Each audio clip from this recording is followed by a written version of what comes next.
अस्सलाम दोस्तों, आज हम डिस्कस करेंगे कैमरास के बारे में कि कैमरास क्या होते हैं, कैमरा आप लोग किस तरह इस्तेमाल कर सकते हैं अपनी वीडियोस के लिए, और उनकी 3 से 4 मोटे मोटे टेक्निकल एलिमेंट्स के बारे में बात करेंगे जिससे आप अपनी वीडियोस में एक्सेलेंस ला सकेंगे। अगर मैं वीडियो कैमरा के बारे में बात करूँ तो वीडियो कैमरा कोई भी एक ऐसा टूल है जो आपको मूविंग इमेजेस रिकॉर्ड करने में मदद करे। वो आपका मोबाइल फ़ोन कैमरा भी हो सकता है, वो एक सिनेमा ग्रेड कैमरा भी हो सकता है, वो एक फोटोग्राफी कैमरा भी हो सकता है, या DSLR भी हो सकता है। कोई भी ऐसी डिवाइस जो आपकी इमेजेस को एक मूविंग इमेज फॉर्मेट में रिकॉर्ड करे, जिसको आप प्लेबैक कर सकें बाद में, वो एक कैमरा डिवाइस कहलाएगी। आज हम वीडियो कैमरास की 4 डिफरेंट टेक्निकलिटीज़ के बारे में बात करेंगे। ये 4 एलिमेंट्स डिफाइन करते हैं कि आपकी वीडियो या आपका शॉट किस तरह दिखेगा। हम आज बात करेंगे फ्रेम रेट के बारे में, शटर स्पीड के बारे में, एपर्चर के बारे में और वीडियो कंपोजिशन के बारे में, यानी कि आप किसी भी फ्रेम को, अपने वीडियो फ्रेम को कैसे कंपोज करते हैं।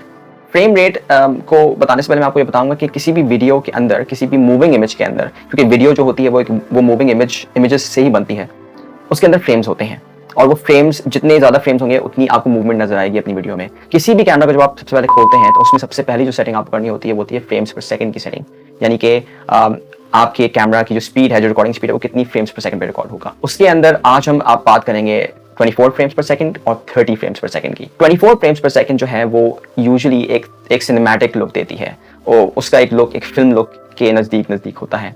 और 30 फ्रेम्स पर सेकंड बहुत सारे यूट्यूबर्स इस्तेमाल करते हैं, यानी कि ऑनलाइन अगर आपकी कोई वीडियो है वो इस्तेमाल करते हैं। टीवी ब्रॉडकास्टिंग के लिए 30 फ्रेम्स पर सेकंड पे भी आप रिकॉर्डिंग कर सकते हैं। ये फ्रेम रेट डिफाइन करेगा आपकी पिक्चर कैसी दिखेगी। ये बहुत ज़रूरी है कि ये सेटिंग आप सबसे पहले करें। जब आप अपना कैमरा खोलें, सबसे पहली सेटिंग आपको फ्रेम रेट की करनी पड़ेगी। तो सबसे पहले हम अपना कैमरा ऑन करते हैं और हम FPS सेटिंग में जाते हैं।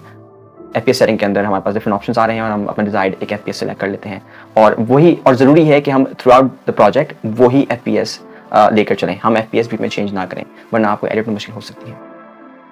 जब आपने अपने कैमरा में फ्रेम रेट सेट कर लिया है तो नेक्स्ट सेटिंग जो आपने करनी है वो है शटर स्पीड की। शटर स्पीड डिफाइन करता है कि कितनी लाइट कैमरे के सेंसर पे पड़ती है और कितनी तेजी से या कितनी आहिस्ता से पड़ती है। फ्रेम रेट और शटर स्पीड सेट करते हैं तो ये दोनों एक दूसरे के साथ मुंसलिक हैं। शटर स्पीड जो होती है वो हमेशा फ्रेम रेट की डबल स्पीड होती है, यानी कि अगर मैं 30 FPS में शूट करूंगा तो हमारी शटर स्पीड 60 होगी, या अगर मैं 24 या 25 फ्रेम शूट करूंगा तो मेरी शटर स्पीड रिस्पेक्टिवली 50 फ्रेम्स पर सेकंड होगी। ये इसी तरह है कि कैमरे की एक आंख है और उसकी जो पलकें हैं वो किस स्पीड के साथ खुल रही हैं, बंद हो रही हैं, और शटर स्पीड कैमरे के सेंसर पर जो लाइट पड़ती है उसको भी कंट्रोल करती है।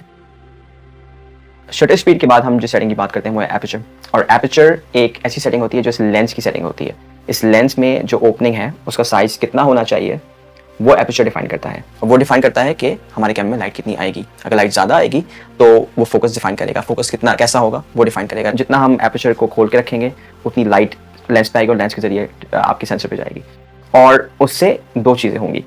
नंबर 1, डेप्थ ऑफ फील्ड पैदा होगी, यानी कि शैलो डेप्थ ऑफ फील्ड या फिर डीप डेप्थ ऑफ फील्ड। मेरे पास एक लेंस का माउंट है, और मैं इसका एपर्चर जितना बंद करूंगा या खोलूंगा वो एपर्चर सेटिंग बयान करेगा। पहले मैं आपको दिखाना चाहूँगा कि ये आप देख रहे हैं कि एपर्चर बंद हो रहा है और एपर्चर खुल रहा है।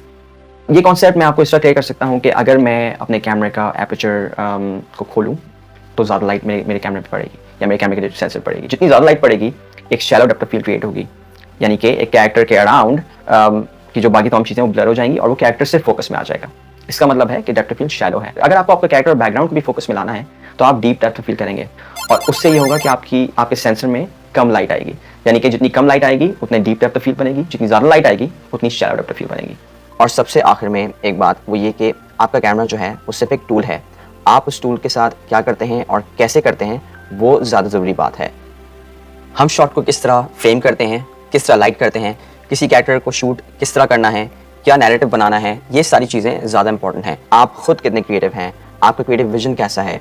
एक कैमरा सिर्फ आपकी उस विजन में आपकी मदद फराहम करता है, क्योंकि हमारा एम सिर्फ आपको एक वीडियोग्राफर बनाना नहीं है बल्कि एक स्टोरी टेलर बनाना है।